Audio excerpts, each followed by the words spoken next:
Hello dear students, how are you all? This is Nilesh Patil sir again and I am here with the second lecture on the topic primary auxiliaries. I welcome all my dear students in this session. Children, in this session we are going to talk about forms of to be and forms of to have. We are also going to talk about their uses. So let us begin. So now let's talk about the forms of to be. You can see here I have written several forms of to be. Am, is, are, was, were. These are the 5 words which are called forms of verb to be. Now you people know to be simply means a state of being, like to be tired. So you say I am tired.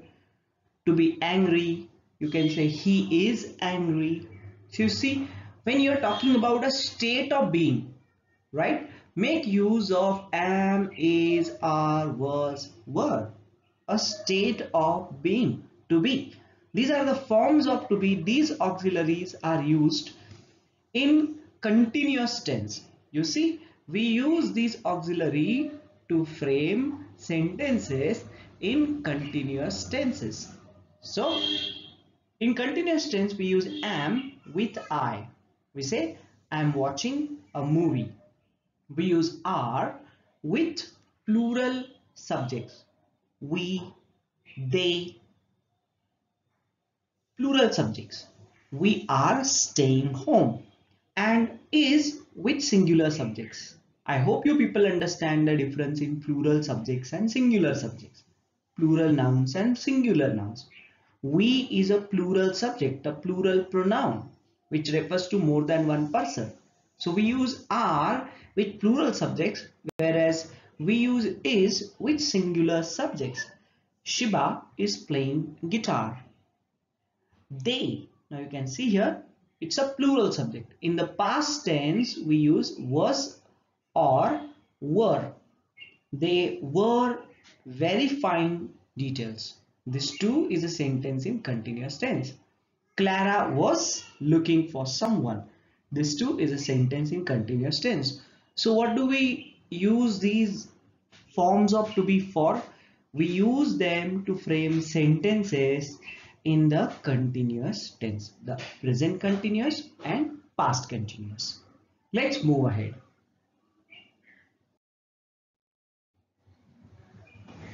Now children, let's talk about the forms of to have. It's a very familiar verb, right? You people might have used have in your sentences. Now we use have, has, had to make sentences in perfect tense. So here the first sentence you can see it is in present perfect. I have mastered the art of flying. You can see after have a verb mastered is used, which is in past participle form. We use past participle of verb after have, has, had in perfect tense. Like we use V3. Children, past participles are also known as V3.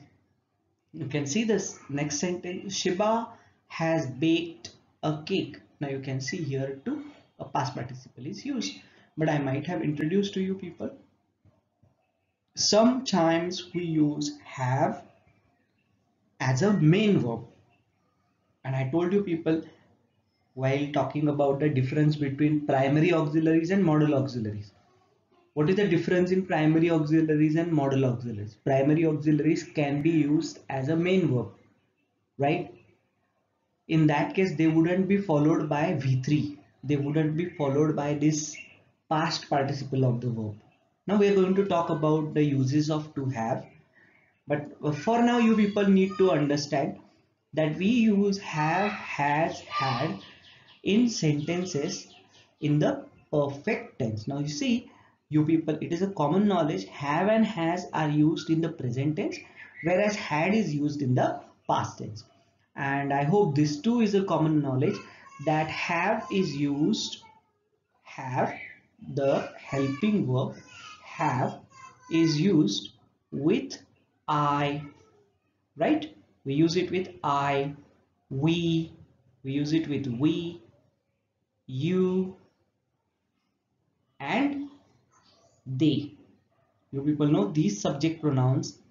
If a sentence begins with these subject pronouns, you will use have after them in present perfect tense.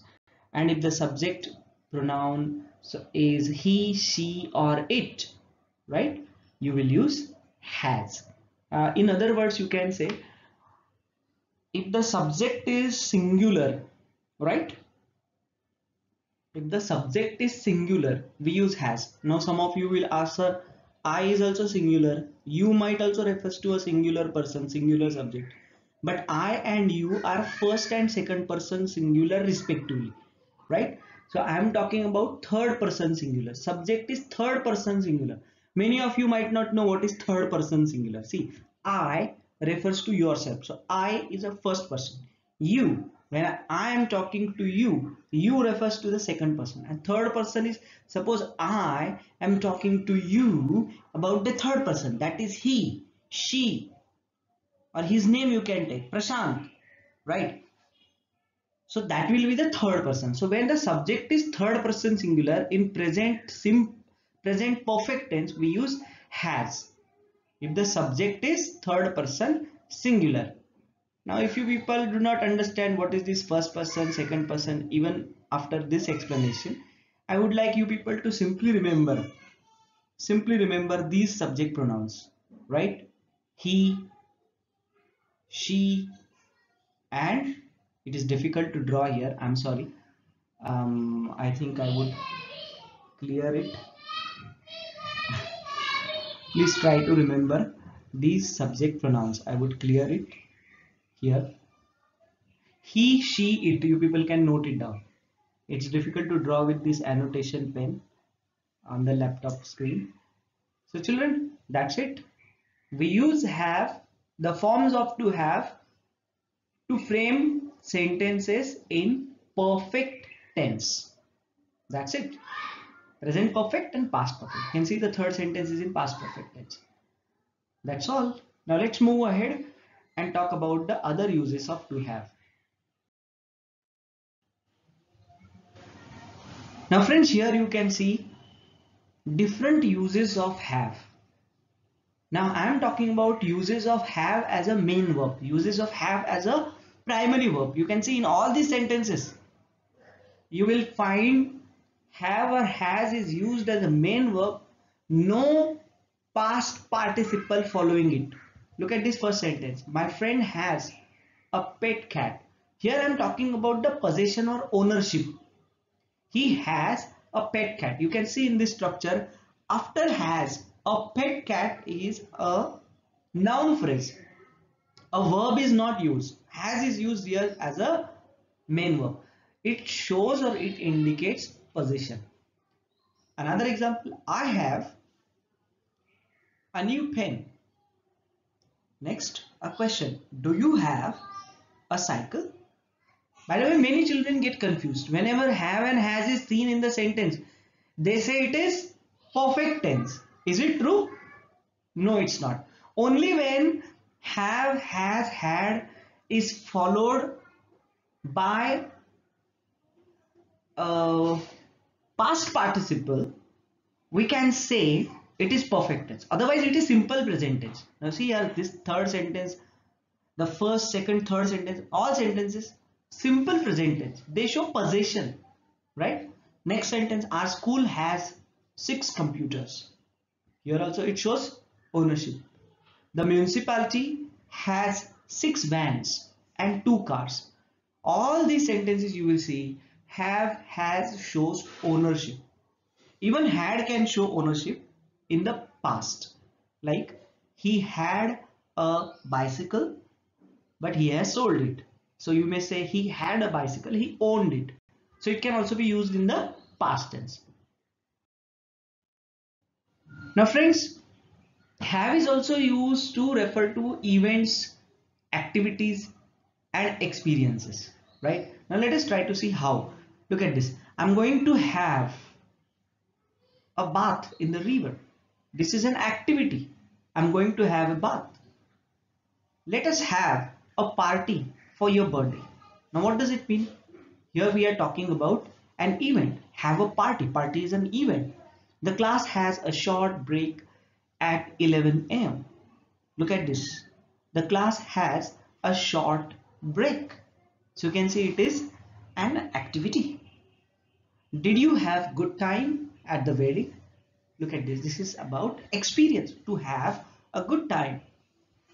I'm asking about your experience. I have a meeting this evening. This can be called an event. To have a meeting. So we use have to talk about events, activities and experiences. Now children, we also use have, has, had to indicate relationship. Like we say, I have two sisters. The couple do not have children. I don't have a brother. We are talking about what? Obviously, we are talking about relations.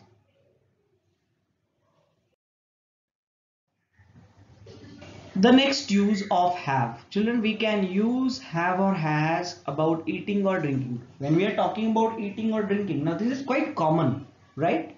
We say we have breakfast at 8 a.m. This sentence is in simple present tense. We are talking about habits or regular activity. We have breakfast. Here have means what?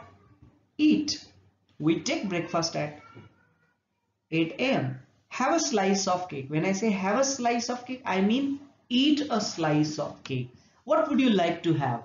Tea or coffee? Tea or coffee is a drink. When I say what would you like to have, I mean what would you like to drink? Can I have a glass of water? Definitely. I'm talking about drinking.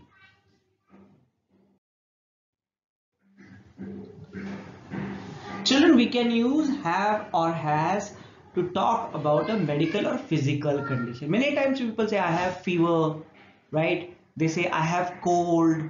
That means they are suffering from fever, they are suffering from cold. Like he has a cold, I have a headache, grandfather had a heart attack. So you see, in these sentences, have or forms of have are used to talk about a medical or physical condition. Now let's talk about some very common errors that we make while making use of have or has. Children, yes, you need to understand these things, quite necessary, quite important things we are going to talk about, and quite interesting, I would say. Look at these sentences. The first sentence, look at this sentence. I am having a bicycle. Do you think this sentence is correct? Is this sentence grammatically correct? No, children. Why? Because here we see have is used in continuous tense. Do we use have in continuous tense? No. We use forms of to be, am, is, are, was, were as helping verbs. But we cannot use the form of have as ing verb.